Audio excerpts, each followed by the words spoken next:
welcome back to the online family program coming to you from the Sunshine Coast Health Center. My name is Sarah and I'm one of the counselors here. And for this series, we're talking about healing and moving forward once your loved one comes home from treatment. And this is the final episode in that series. We're talking about healing resentments today. So last episode I was talking about how to build back trust. And I was talking about in particular how it takes a willingness on your part, a goodwill really, to let go. And this can be really difficult. So I just want to acknowledge that. So if you notice that you're trying to move forward and but you still feel like you're emotionally stuck in the past, a likelihood is that you are holding a resentment. As a side note here, it's interesting that in AA and 12-step circles, they have a saying that goes something like, resentments lead to relapses. And although I don't take that approach, I do agree with the sentiment that resentments eat away at you. And letting go of resentments or forgiving somebody, remember, it's not for them, it's for you. So I encourage you to do this for yourself, not even for the other person. So, but how do you do this? So part of the reason why people have resentments, the main reason really, is because they feel like they haven't had closure on the issue. They don't feel like they were really understood by the other person, by the offender. They don't feel heard or validated.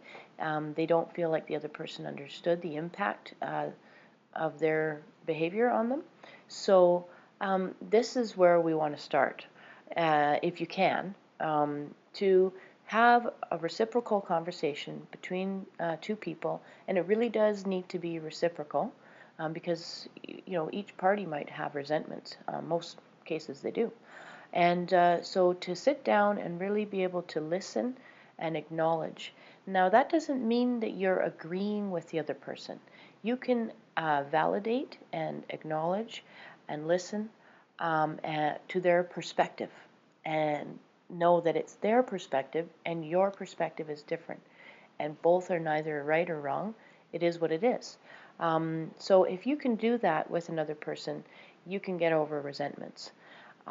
If you're having a tough time doing that, just the two of you, which is understandable, get a third person, get an objective third person.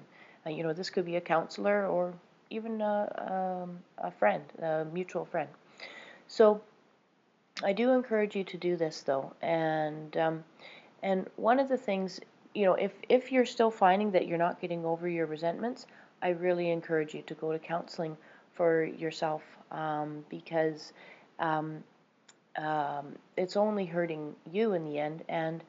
And one of the things that we explain to the guys here about this is that it's really important that they do take authorship of their life and take ownership for what they did and how they are going to behave moving forward.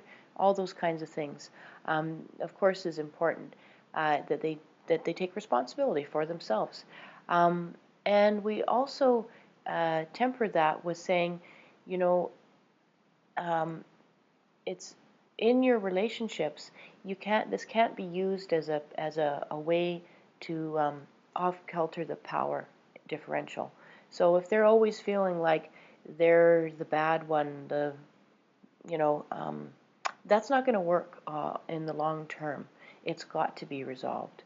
And so that's why I think it's really important to work on these resentments and free yourself from them. So I hope this series has been helpful and that you join me again next time.